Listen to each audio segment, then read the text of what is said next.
اس کا مطلب ہے ان کے پاس پیسے ہیں، یہ دے سکتے ہیں، یہ پوزیشن نہیں لے رہے، یہ صرف اپنے درمیان پیسے بانٹنے کے لیے رضی ہیں، چاہے وہ ورکنگ کیپٹل ہے، چاہے وہ کریڈٹ کارڈز ہیں، چاہے وہ گاڑیوں کی لیسنگ ہے، شارٹ ٹرم ہے. تو اگر آپ کنزیومر فائنانس کی مد کو دیکھیں یا ورکنگ کیپٹل کی مد کو دیکھیں، کچھ نہ کچھ ایگریکلچر میں فرق پڑا ہے، لیکن وہ نہ ہونے کے برابر ہے. تو جب تک آپ پروڈکٹیو سیکٹرز میں انویسٹمنٹ نہیں کریں گے اور اس کی شرح جو ہے وہ کم از کم کسی ریجنل ایوریج تک نہیں لائیں گے، لیٹ سے 24-25%، تو آپ کی گروتھ سامنے نہیں آئے گی. اب پرابلم کیا ہے؟ پرابلم یہ ہے کہ ہماری جو حکومت ہے یہ بنیادی طور پہ یہ تینوں جماعتیں انتظامیہ چلاتی ہے، اور ان کے پاس اپنی تجویزیں ہوتی نہیں ہیں، ان کے پاس اپنے بندے ہوتے ہیں، وہ ان کو بتاتے ہیں. آج کل مثال کے طور پر آج چیمہ صاحب ان کا اپنا بندہ ہے، ایک دو اور ہیں، میں ان کے بھی نام لے، اسی طرح پی ٹی آئی کے بھی تھے، پیپلز پارٹی کے بھی ہیں. تو یہ بذات خود جو انتظامی افسران ہیں یہ سٹیٹس کو کی علامت ہوتے ہیں. ان کے ساتھ آپ امیجن کریں کہ کوئی انقلابی تجویز لائیں گے، کچھ لائیں گے. ایون یہ جو اے ڈی آر کی تجویز ہے اس کو غلط استعمال سوچا گیا، کیونکہ یہ ایک اکاؤنٹنٹ نے جن کا نام اسحاق ڈار ہے، انہوں نے یہ تجویز بنائی ٹیکس حاصل کرنے کے لیے، اور اونے پونے دسمبر کی 31 تاریخ سے پہلے ٹیکس لے کے بینکوں سے مزید، اور پھر وہ شکی امینڈمنٹ کے ذریعے آرڈیننس کے ذریعے ختم کر دی. اور جنوری 2025 میں ہم کیا دیکھتے ہیں کہ پرائیویٹ سیکٹر کریڈٹ جو ہے وہ کولیپس کرتا ہے بائی 1 ٹریلین ایک مہینے میں، یعنی وہ ساری پیپر لینڈنگ تھی. تو جب تک آپ اس کو سیریسلی نہیں لیں گے، ہمارا بینکاری نظام جو ہے پاکستان میں انویسٹ نہیں کرے گا کم از کم medium term, that's 10 to 15 years، اور اس کو گراس فکس کیپٹل فارمیشن میں ہم تبدیل نہیں کریں گے، پاکستان آگے گروتھ میں نہیں بڑھ سکے گا. اچھا مزے کی بات کیا ہے؟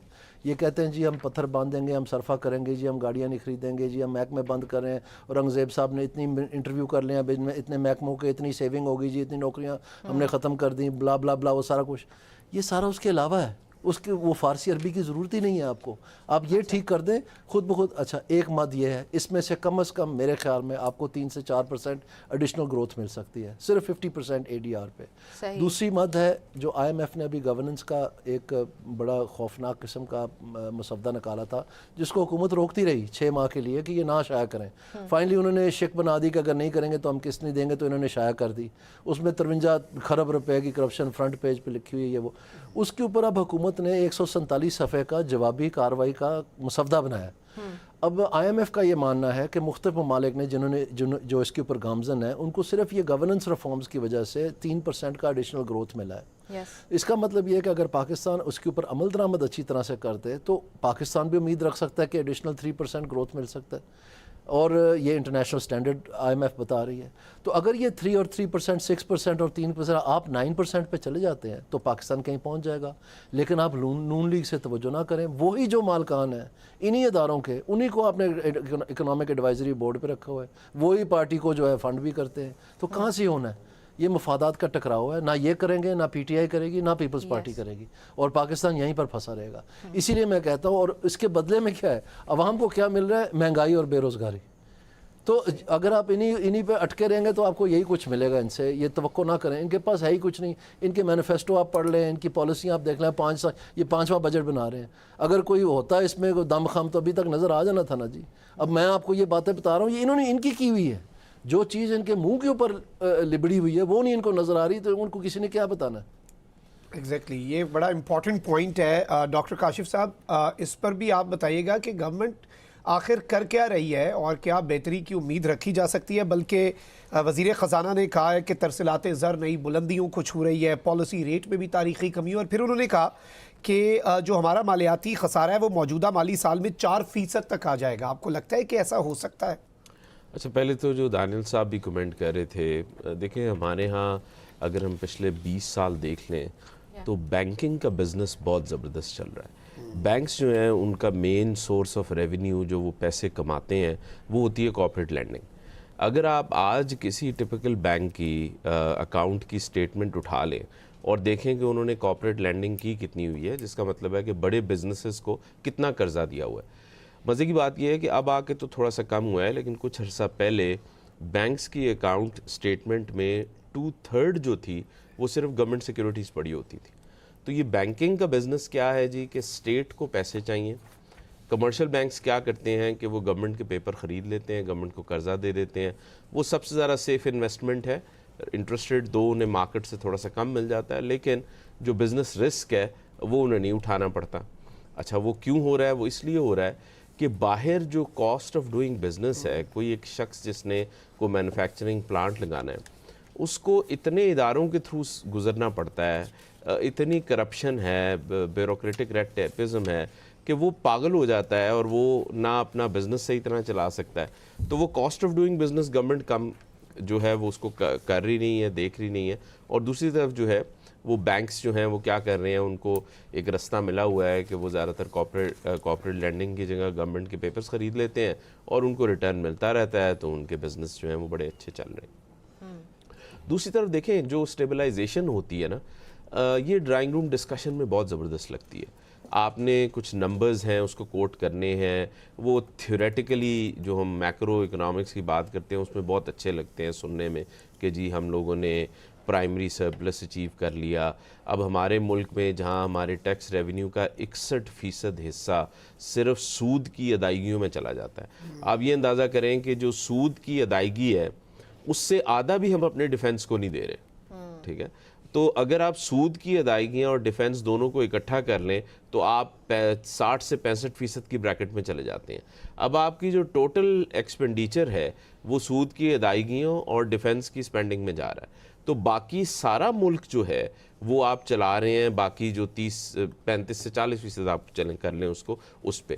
اور اس میں بھی ایک اور بڑا مسئلہ یہ ہے کہ جو پینشنز ہیں، وہ پینشنز جو ہیں وہ فیڈرل گورنمنٹ کے جو اپنے خرچے ہیں کرنٹ وہ ان سے کراس کر گئی ہیں. وہ بھی ایک بڑا ہاتھی ہے اس روم میں. تو وہ پینشن ریفارمز کی بھی ضرورت ہے. تو جنرلی گورنمنٹ جو ہے وہ ایکسپینڈیچر سائیڈ کو اتنا کم نہیں کرتی ہے، ہمیشہ یہ دیکھتی ہے کہ ہم نے ٹیکس کس طرح کلیکٹ کرنا ہے. اور کیونکہ گورنمنٹ جو ہے وہ ڈائریکٹ ٹیکس کلیکٹ کرنے میں ناکام رہی ہے، ریٹیلر سے، ہول سیلر سے، ایگریکلچر سے جو بڑا حصہ ہے اکانومی کا، تو اس کی وجہ سے وہ ریلائی کرتے ہیں پھر جو آلریڈی ٹیکسڈ لوگ ہیں، جو ڈاکیومنٹڈ ہیں، ان کے پیچھے بھاگ پڑتے ہیں، اور یا وہ کیا کرتے ہیں کہ انڈائریکٹ ٹیکسز کو بڑھا دیتے ہیں.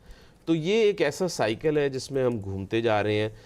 کچھ ریلیف ظاہری بات ہے گورنمنٹ جو ہے وہ دیتی بھی ہے، سیلریڈ کلاس کو انہوں نے دیا تو ہے ریلیف، لیکن آپ یہ بھی تو دیکھیں کہ پچھلے 5 سالوں میں سیلریڈ کلاس نے بوجھ اٹھایا ہے کو 5 گنا زیادہ جتنا کہ وہ آج سے 5 سال پہلے اٹھا رہے تھے.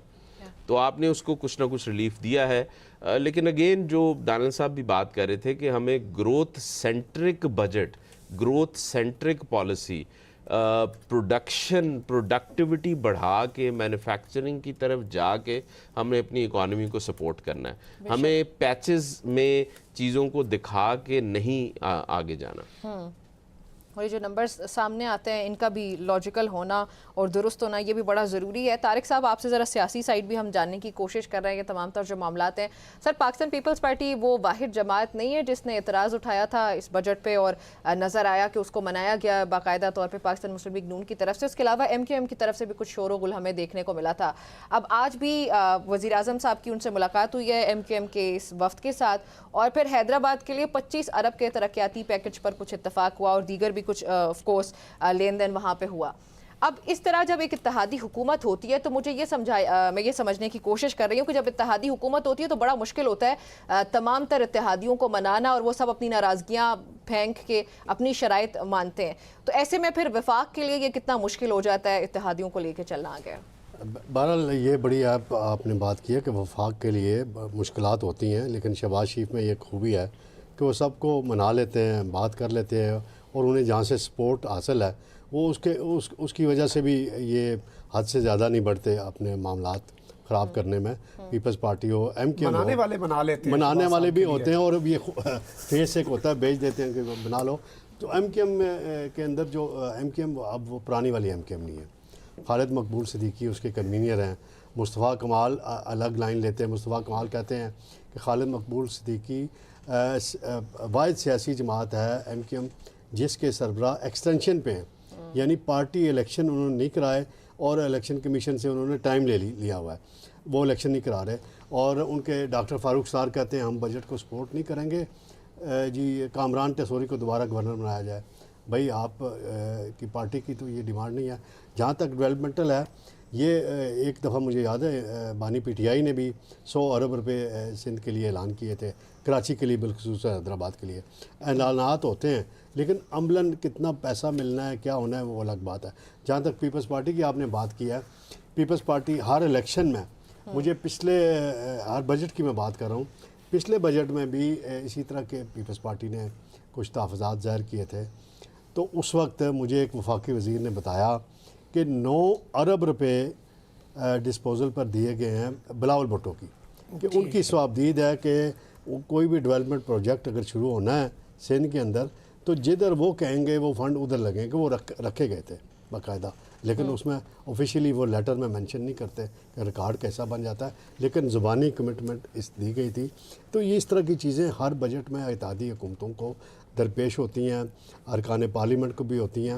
اصل بات ویسے ہے ایسے نہیں ہوتا، میرا یہ سوال آپ سب سے ہے، پلیز اس پہ کامنٹ کر سکتے ہیں آپ، کہ جب یہ اتحادیوں کو مناتے ہیں تو پھر کچھ یہ جو لین دین ہوتے ہیں وہ اس حد تک چلا جاتا ہے کہ عوام بیچارے پیچھے رہ جاتے ہیں اور اصل میں ان کے جو ذاتی کچھ سٹیکس ہوتے ہیں ان کو پھر کیٹر کیا جاتا ہے۔ میں اسی طرف آ رہا ہوں۔ اب پیپلز پارٹی میرا بنیادی پوائنٹ یہ پیپلز تھا، پارٹی کے رہنما بیان ہمیں دے رہے تھے کہ ہم نے جی ڈیمانڈ کی ہے کہ سرکاری ملازمین کی سیلری 35% یا 50% بڑھائی جائے، لیکن جب وہاں تقریر وزیر خزانہ کر رہے ہیں وہ 7% کی بات کر رہے ہیں، وہاں اٹھ کے ان کے کسی ایم این اے نے بات نہیں کی، وہ کہ آگے چل کے وہ کہتے ہیں ہم اپنی تقریروں میں جب بجٹ پہ بحث ہوگی ہم اس میں بات کریں گے۔ یہ 7% کی بات میں نے آج تقریباً کابینہ کے اجلاس شروع ہونے سے 15 منٹ قبل ہی رپورٹ کر دی تھی، اور حالانکہ بعض میڈیا کے میرے دوست 10% کی بات کر رہے تھے، تو 7% کی مجھے کابینہ کے ایک ممبر کے ذریعے اطلاع مل گئی تھی کہ اس سے زیادہ نہیں کریں گے، وزارت خزانہ نے ہاتھ باندھے ہوئے ہیں۔